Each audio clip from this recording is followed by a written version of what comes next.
स्वागत है आपका आपके अपने चैनल स्टडी विद मोटिवेशन में। तो इस वीडियो में बात करने वाले हैं यूपी पुलिस कांस्टेबल री एग्ज़ाम की कट ऑफ के बारे में कि क्या हो सकती है cut off general EWS OBC SC female ST की फिजिकल के लिए क्या कट ऑफ हो सकती है, कितने गुना अभ्यर्थियों को फिजिकल के लिए बुलाया जाएगा, तो कितने गुना अभ्यर्थियों को फिजिकल के लिए बुलाया जाएगा और फाइनल रिजल्ट आने में कितना समय लगेगा, आपका फाइनल रिजल्ट कब तक आएगा, इस वीडियो में हम बात करने वाले हैं। तो यह पहला वीडियो है कट ऑफ से संबंधित। मैंने काफ़ी एनालिसिस करने के बाद, क्योंकि आपका जो एग्ज़ाम था वो 31 अगस्त को समाप्त हुआ, उसके बाद एनालिसिस करने के बाद कि क्या इसकी कट ऑफ हो सकती है, तो एनालिसिस करने के बाद ये वीडियो मैं आपके सामने लेके आया हूँ जो कि आपकी फ़िजिकल से कट ऑफ से संबंधित है यूपी पुलिस कांस्टेबल की।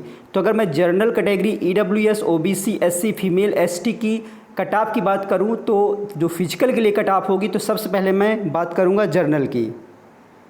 तो जनरल कैटेगरी की सबसे पहले हम बात करेंगे। यहाँ पर आपको एकदम सटीक कट ऑफ देखने को मिलने वाली है। तो जनरल कैटेगरी अगर मैं बात करूँ तो 98 क्वेश्चन 98 प्लस क्वेश्चन अगर आपके सही बन रहे हैं, चाहे आप किसी भी दिन की किसी भी शिफ्ट के हों, उससे मतलब नहीं है।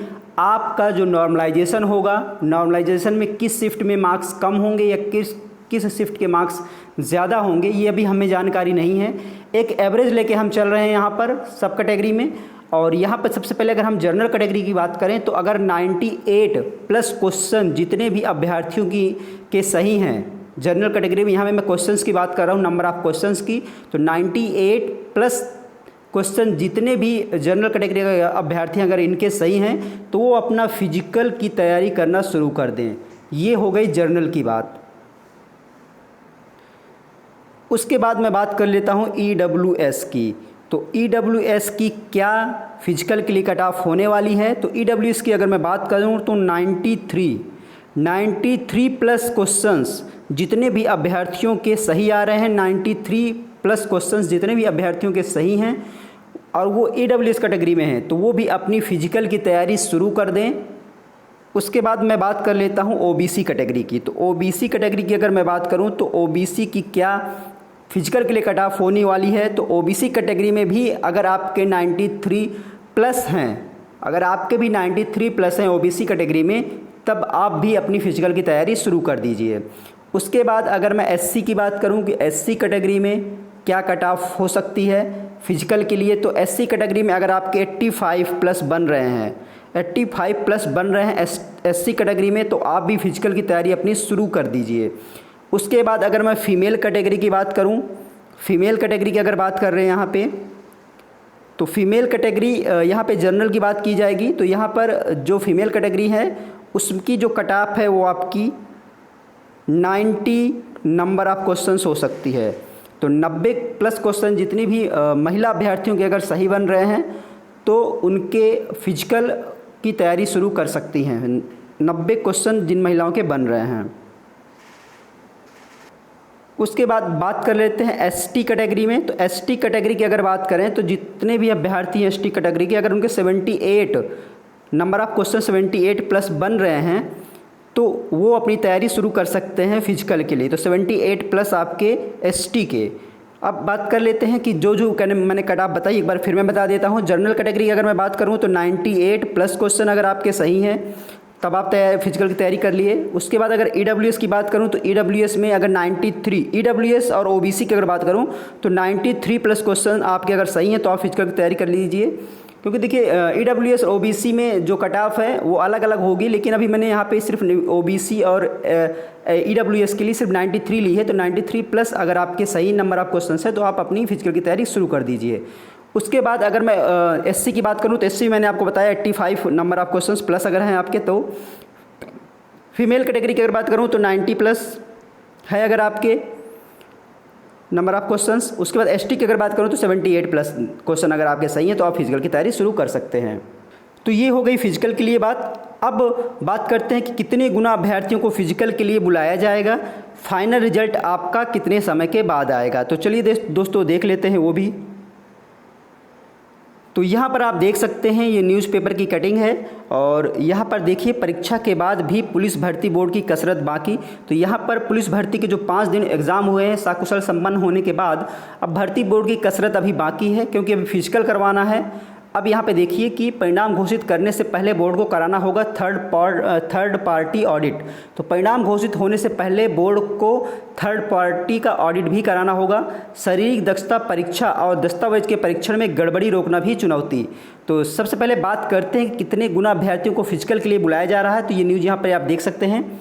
सिपाही नागरिक पुलिस के 60,244 पदों की लिखित परीक्षा की बड़ी चुनौती को भले ही उत्तर प्रदेश पुलिस भर्ती एवं प्रोन्नति बोर्ड ने पूरा कर लिया है, लेकिन रिजल्ट जारी करने के लिए आगे लंबी कसरत बाकी है।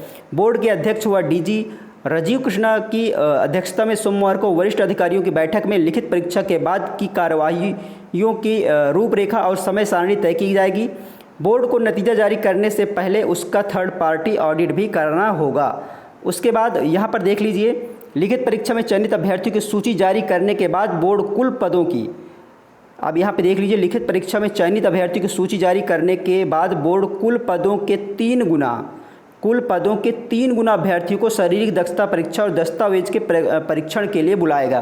तो 3 गुना अभ्यर्थियों को बुलाया जाएगा। यहाँ पे देख ही रहे हैं आप, 3 गुना अभ्यर्थियों को बुलाया जाने वाला है शारीरिक दक्षता परीक्षा और दस्तावेजों के सत्यापन के लिए। उसके बाद यहाँ पर आप देख सकते हैं इस दौरान भी सेंधमारी के प्रयासों को रोकने के लिए पुख्ता बंदोबस्त किया जाएगा। और उसके बाद अगर हम बात करें कि आपका जो फाइनल रिजल्ट आने में कितना समय लग सकता है, तो यहाँ पर आप देख सकते हैं इस प्रक्रिया को सफलतापूर्वक पूरा करने वाले अभ्यर्थियों की अंतिम चयन सूची जारी होगी। इस कवायद में करीब 4 माह लगने वाले हैं। तो इस पूरे प्रोसेस में आपको 4 महीने लग जाएंगे। तो मान के चलिए कितना समय आपका लग सकता फाइनल रिजल्ट जारी होने में। तो आप जनवरी मान के चलिए कि जनवरी में आपका जो फाइनल रिजल्ट है वो जो है बोर्ड जारी कर देगा। तो जनवरी में आपका जो फाइनल रिजल्ट है वो हो जाएगा, क्योंकि अभी फिजिकल होना, रिजल्ट आना है, उसके बाद फिजिकल होना है, फिजिकल होने के बाद आपके जो डॉक्यूमेंट्स का सत्यापन है वो होना है। तो इस तरीके से 4 महीने यहाँ पे बताया गया है। आप जनवरी मान के चलिए कि जनवरी में आपका जो रिजल्ट है, फाइनल रिजल्ट है, वो जो बोर्ड है जारी कर देगा। और उसके बाद यहाँ पर आप देखिए, इसके बाद चयनितों को करीब 10 माह के परीक्षण के लिए भेजा जाएगा। तो जो भी अभ्यर्थी चयनित होंगे इसमें फाइनल रिजल्ट में, उनको 10 माह की ट्रेनिंग के लिए भेजा जाएगा। तो इस तरीके से आपका जो है फाइनल रिजल्ट जनवरी में उम्मीद है, और उसके बाद आपका जो 10 महीने की ट्रेनिंग होगी। तो मान के चलिए कि 2025 आपका ट्रेनिंग में निकल जाएगा। तो इस तरीके से आपका जो फाइनल रिजल्ट से संबंधित और कितने गुना अभ्यर्थियों को बुलाया जाएगा ये न्यूज़ हो गई। तो जो संभावित कट ऑफ फिजिकल के लिए हो सकती है वो मैंने आप लोगों के साथ शेयर की है। तो थोड़ा बहुत अगर आपको कम ज़्यादा भी लगे, लेकिन मेरे अकॉर्डिंग जो भी आपकी कट ऑफ हो सकती है फिजिकल के लिए वो मैंने आप लोगों के साथ शेयर की है। तो वीडियो पसंद आया हो दोस्तों तो लाइक कर लीजिएगा। अगर आप चैनल पर नए हो तो चैनल को सब्सक्राइब कर लीजिएगा, क्योंकि जो भी लेटेस्ट अपडेट होगी वो आपको इस चैनल के माध्यम से मिलती रहेगी। और अगर आपके जो भी मार्क्स बन रहे हो तो आप कमेंट बॉक्स में शेयर कर सकते हैं। तो चलिए दोस्तों, फिर मिलते हैं आपसे नेक्स्ट वीडियो में। जय हिंद।